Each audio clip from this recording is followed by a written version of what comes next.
Assalamualaikum warahmatullahi wabarakatuh. Selamat pagi semuanya. Pagi ini Pak Arif akan menjelaskan tentang karya seni. Karya seni itu ada dua. Karya seni 2 dimensi dan satunya adalah karya seni 3 dimensi. Karya seni 2 dimensi adalah karya seni yang mempunyai ukuran panjang dan lebar saja, tidak punya tinggi. Contohnya batik, lukisan, kolase, mozaik dan montase, dan masih banyak lainnya. Ini maksudnya, ini kayak mana sih Pak, kok hanya mempunyai ukuran panjang dan lebar kayak ini? Misalkan ini adalah lukisan. Lukisan ini mempunyai panjang sama mempunyai lebar. Lukisan ini hanya bisa kalian lihat dari depan, dari samping nggak bisa. Dari belakang juga nggak bisa. Maka ini disebut karya seni 2 dimensi, hanya dilihat dari satu bidang saja. Kemudian yang kedua adalah karya seni 3 dimensi. Adalah karya seni yang mempunyai ukuran panjang, lebar, dan tinggi. Contohnya adalah patung, pot bunga, gedung, dan lain sebagainya.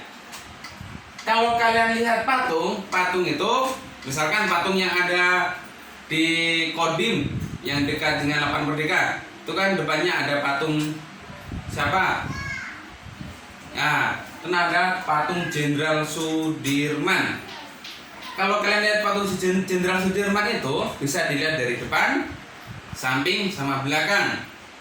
Sama gedung juga, kalau kalian lihat hotelnya itu misalkan tinggi, bisa kalian lihat dari depan, belakang, samping, kanan, dan samping kiri. Dan mempunyai ukuran kayak gini, mempunyai ukuran panjang, lebar, sama punya tinggi juga. Nah, kemudian kemarin kita sudah belajar tentang membuat kolase, yaitu yang dari daun-daun kering kemarin. Sekarang adalah kita akan belajar tentang mozaik dan montase. Kalau mozaik itu sama seperti kolase kemarin, cuma di sini perbedaannya adalah bahan-bahan untuk membuatnya.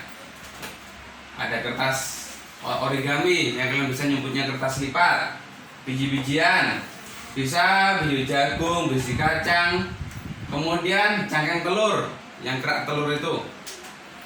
Kemudian ada potongan kayu sama korek api yang kayu.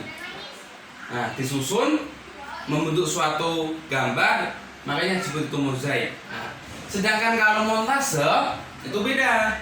Kalau montase ini karya seni 2 dimensi yang dibuat dengan memotong gambar-gambar dari objek lain, kemudian ditempel pada satu bidang sehingga membentuk karya seni. Misalkan kayak gini. Ini kan ada gambar dari buku lain. Kalian gunting.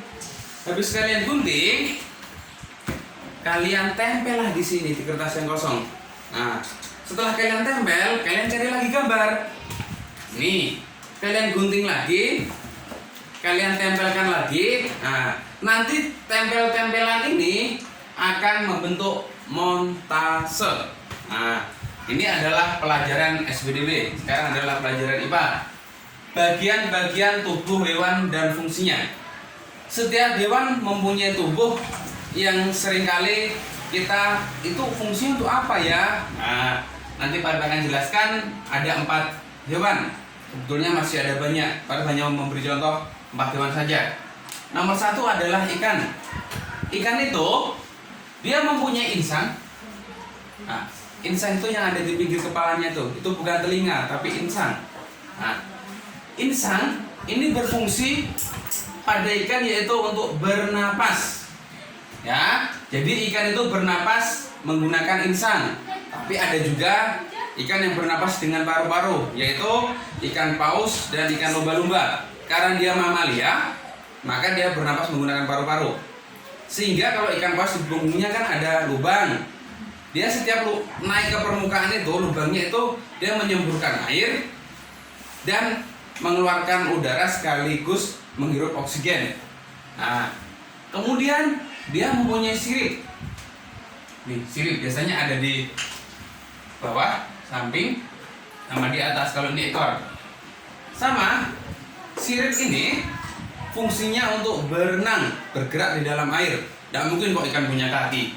Kalau dia punya kaki, hidupnya tidak ada di dalam laut. Nah, mempunyai sirip untuk bergerak di dalam air atau berenang. Kedua, ini adalah hewan yang sering kalian makan.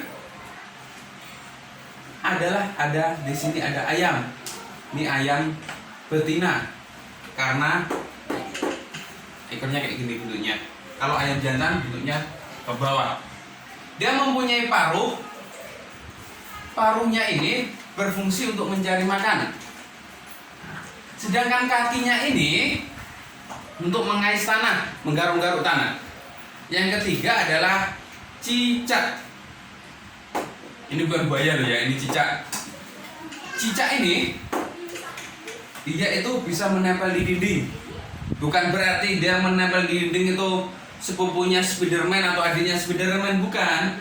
Dia menempel di dinding karena jari-jarinya ini, jari-jari kakinya ini mempunyai yang dapat merekat di dinding. Jadi dia tidak jatuh, ada perekatnya.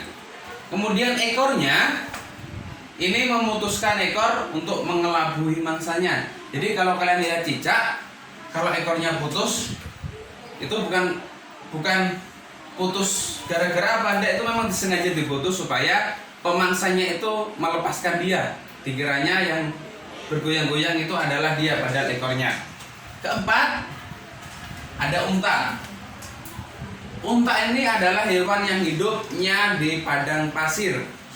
Ya, di padang pasir dia mempunyai punuk. Punuknya ini fungsi untuk apa sih, Pak? Kok benjol kayak gini? Fungsinya itu untuk menyimpan cadangan air.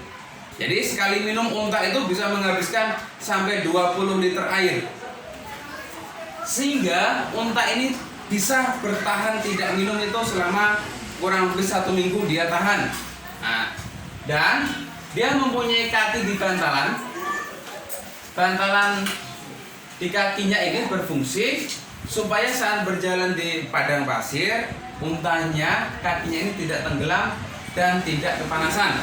Nah, ini adalah penjelasan dari Pak Arif. Masih ada banyak hewan lagi. Ada landak, dia mempunyai rambut yang berduri, fungsi untuk menghindari dari musuh sehingga musuh tidak berani memakan landak. Masih ada banyak hewan lainnya.